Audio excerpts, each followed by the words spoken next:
नमस्कार विद्यार्थी मित्रांनो, आज आपण पाहणार आहोत महा TET पेपर 1 व 2 साठी मराठी व्याकरण या विषयाची महत्त्वाची प्रश्न व त्याची उत्तरे. तत्पूर्वी तुम्ही जर संध्या खेत्री या चॅनलला नवीन असाल तर या चॅनलला सबस्क्राईब करा, लाईक करा, शेअर करा आणि कमेंट करायला विसरू नका. चला तर पाहूया प्रश्न क्रमांक 1.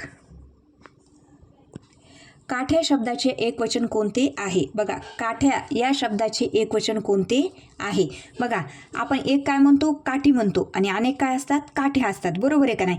म्हणजे जेव्हा इकारांत स्त्रीलिंगी नामाचे अनेकवचन काय होत असते की इकारांत स्त्रीलिंगी नामाचे अनेकवचन हे याकारांत होत असते. बघा, आता काठ्या म्हणजे ते का नाही, काठ्या या लागले आणि काठी ठी म्हणजे काय, ई लागले. म्हणजेच इकारांत स्त्रीलिंगी नामाचे अनेकवचन काय होत असते? याकारांत असे होत असते. म्हणजेच काठ्या या शब्दाचे एकवचन शब्द कोणता आहे? काठी हा एकवचन शब्द आहे. तसंच बघा, अशा प्रकारचे जर शब्द पाहायचे आपल्याला इकारांत स्त्रीलिंगी नामाचे अनेकवचन याकारांत होणारे, त्याच्यामध्ये पहिला शब्द काय आहे? काडी. बघा, त्याचं काय होतंय? काड्या. त्याच्यानंतर वही, आपण काय म्हणतो? एक वही, अनेक वह्या. म्हणजेच आपल्या प्रश्नाचं योग्य उत्तर काय आहे? पर्याय क्रमांक 1, काठी, काठ्या.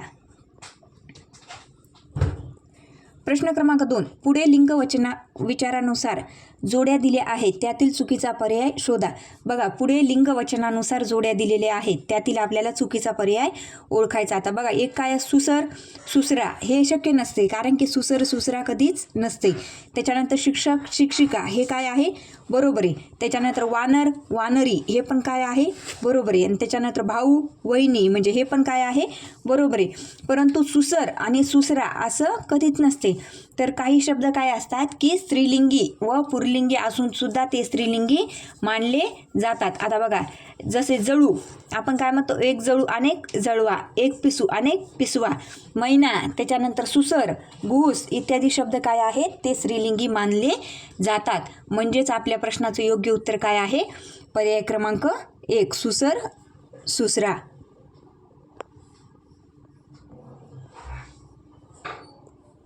प्रश्न क्रमांक 3. मोर आणि रेडा या शब्दाची योग्य स्त्रीलिंगी रूपे सांगा. बघा, मोर आणि रेडा या शब्दाची योग्य स्त्रीलिंगी रूपे सांगा. तर आपण बघा, बैल काय असते? गाय. बरोबर आहे का नाही? त्याच्यानंतर मोर काय असते? लांडोर. त्याच्यानंतर रेडा काय असते? म्हैस. आणि चिमणा, चिमणी. म्हणजे काय आहेत? हे स्त्रीलिंगी शब्द आहेत. म्हणजेच आपल्या प्रश्नाचं योग्य उत्तर काय राहील? मोर म्हणजे लांडोर आणि रेडा म्हणजे म्हैस. पर्याय क्रमांक 2.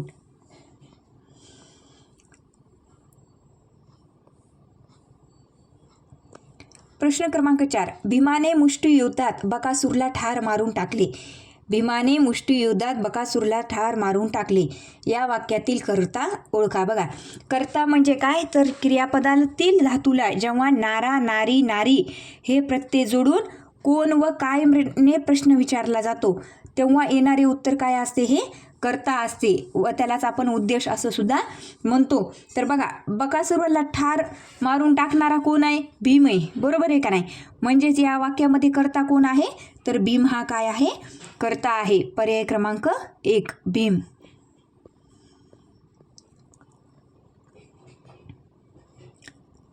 प्रश्न क्रमांक 5. गुरुजी विद्यार्थ्यांना व्याकरण शिकवतात या वाक्यातील क्रियापदाचा प्रकार ओळखा. बघा, गुरुजी विद्यार्थ्यांना व्याकरण शिकवतात, तर या वाक्यातील क्रियापदाचा प्रकार ओळखा. तर क्रियापदाचे प्रकार कोणते आहेत?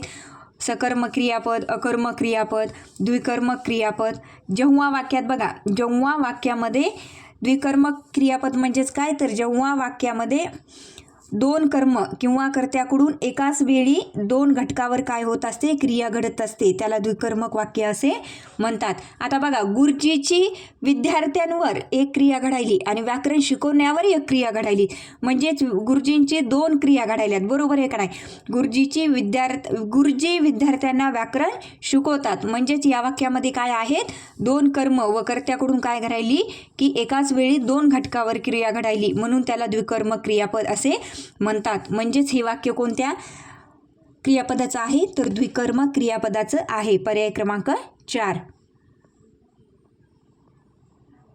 तसंच बघा, आपल्याला जर विचारलं तर या वाक्यामध्ये विद्यार्थ्यांना व व्याकरण हे दोन काय आहेत, कर्म आहेत. आणि त्यातील विद्यार्थी हे काय आहे, अप्रत्यक्ष कर्म आहे आणि व्याकरण काय आहे, प्रत्यक्ष कर्म आहे.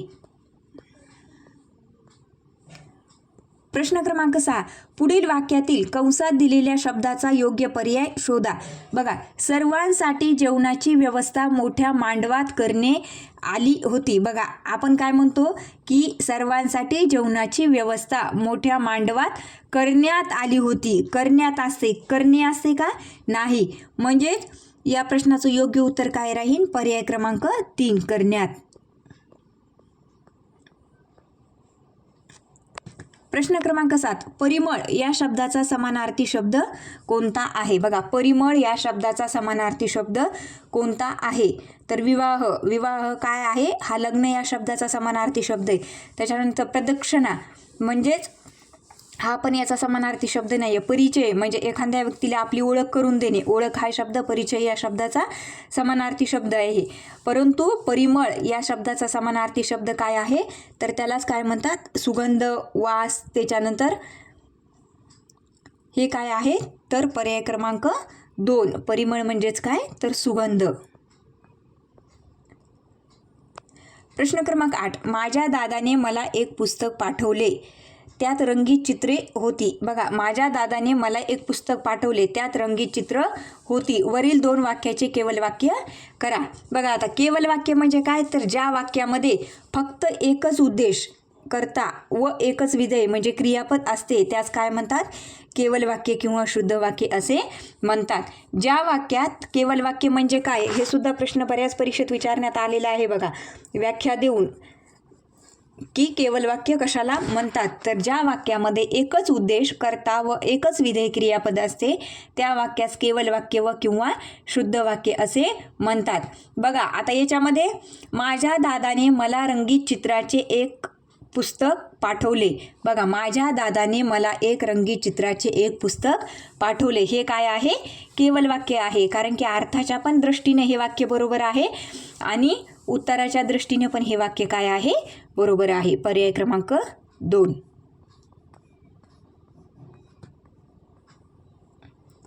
प्रश्न क्रमांक 9, चातुर्मास हा समासाचा कोणता प्रकार आहे. बघा, चातुर्मास म्हणजे काय, 4 महिन्याचा कालावधी, 4 महिन्याचा मास म्हणजे चातुर्मास.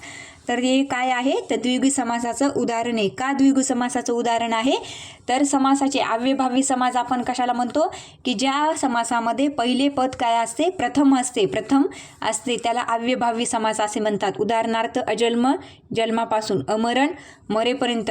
त्याच्यानंतर तत्पुरुष समास, तत्पुरुष समासामध्ये काय असते, दुसरे पद काय असते, प्रधान असते. उदाहरणार्थ दुःखप्राप्त, दुःखाला प्राप्त. त्याच्यानंतर क्रीडांगण, क्रीडेसाठी अंगण. आणि द्वंद्व समास, द्वंद्व समास म्हणजे काय, ज्या समासामध्ये दोन्ही पदे काय असतात, प्रधान असतात, त्याला द्वंद्व समास असे म्हणतात. उदाहरणार्थ पाप किंवा पुण्य आणि विटी किंवा दांडू.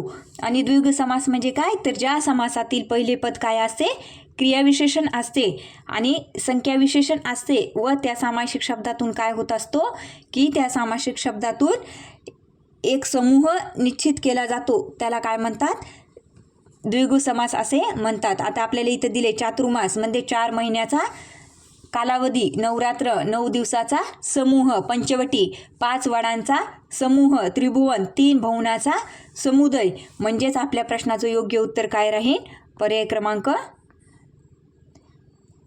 1, द्विगु समास. प्रश्न क्रमांक 10, निरूपण या शब्दाचा समानार्थी शब्द लिहा. बघा, निरूपण या शब्दाचा समानार्थी शब्द लिहा. निरूपण म्हणजे काय, विवेचन. आणि निकेतन, घर, आलय, आवास, धाम, सदन हे काय आहेत, इत्यादी समानार्थी शब्द आहेत. आणि निर्णय, निर्णय म्हणजेच काय, तर विग्रह, निकाल, ठराव, हे निर्णय या शब्दाचे समानार्थी शब्द आहेत. आणि त्याच्यानंतर लोकाचार म्हणजेच काय, तर प्रपंच किंवा लौकिक, याला काय म्हणतात, लोकाचार असे म्हणतात. म्हणजेच आपल्या प्रश्नाचं योग्य उत्तर काय राहील, पर्याय क्रमांक 1, विवेचन.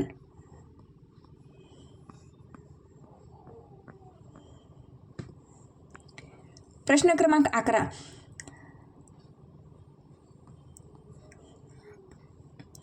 प्रतिदिन या शब्दाचा समास ओळखा. बघा, प्रतिदिन या शब्दाचा समास ओळखा.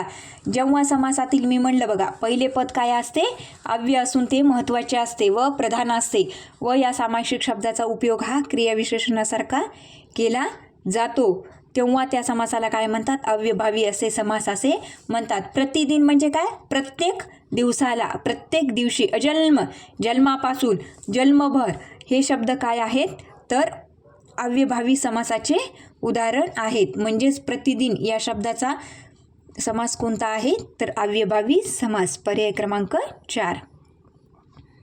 यथाशक्ती, शक्तीप्रमाणे म्हणतो का नाही आपण, त्याचप्रमाणे. प्रश्न क्रमांक 12. मीनाने खाऊ खाल्ला असेल या वाक्यातील काळ ओळखा.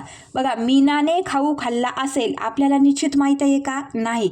म्हणजे असेल म्हणजे क्रिया काय आहे ही, मीनाने खाऊ खाल्ला असेल म्हणजेच खाल्ला असेल या संयुक्त क्रियापदावरून काय होते की खाण्याची क्रिया काय होईल की भविष्यकाळात पूर्ण झालेली आहे असे समजते, आणि म्हणून हे काय वाक्य आहे, तर पूर्ण भविष्यकाळाचं वाक्य आहे. पर्याय क्रमांक 4, पूर्ण भविष्यकाळ. प्रश्न क्रमांक 13. पुढीलपैकी कोणता शब्द वरिष्ठ या शब्दाचा विरुद्धार्थी शब्द आहे. बघा, वरिष्ठ आपण काय म्हणतो, कनिष्ठ, त्याच्यानंतर श्रेष्ठ, कनिष्ठ, संतुष्ट, असंतुष्ट म्हणतो का नाही,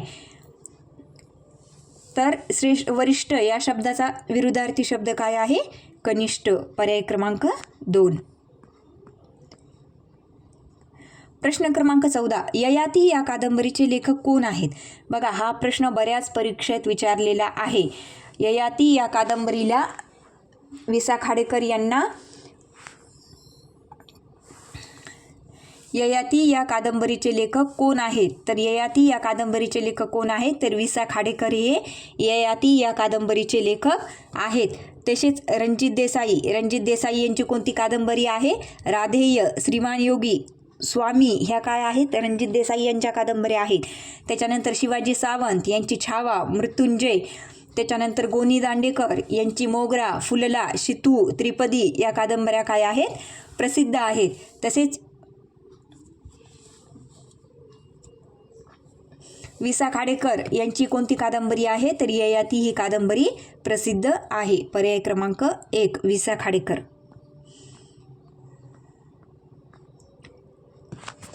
प्रश्न क्रमांक 15.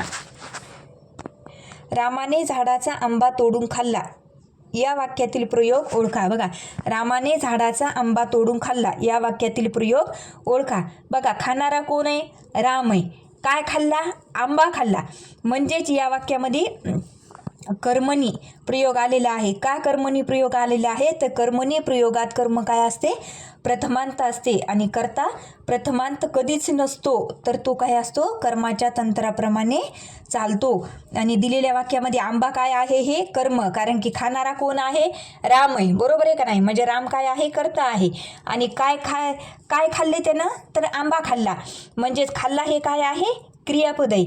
म्हणजेच या वाक्यामध्ये काय होतंय की कर्माच्या लिंगवचनाप्रमाणे क्रियापदाचे रूप बदलते आहे, म्हणून याला काय म्हणतात, तर या वाक्याला काय म्हणतात, कर्माच्या लिंगवचनाप्रमाणे क्रियापद बदलते, म्हणून याला काय म्हणतात, कर्मणी प्रयोग असे म्हणतात. पर्याय क्रमांक 1, कर्मणी प्रयोग. प्रश्न क्रमांक 16. प्रसरण या शब्दाचा विरुद्धार्थी शब्द सांगा. बघा, प्रसरण या शब्दाचा विरुद्धार्थी शब्द काय आहे, अकुंचन. आणि निवारण या शब्दाचा विरुद्धार्थी शब्द काय आहे, निषिद्ध.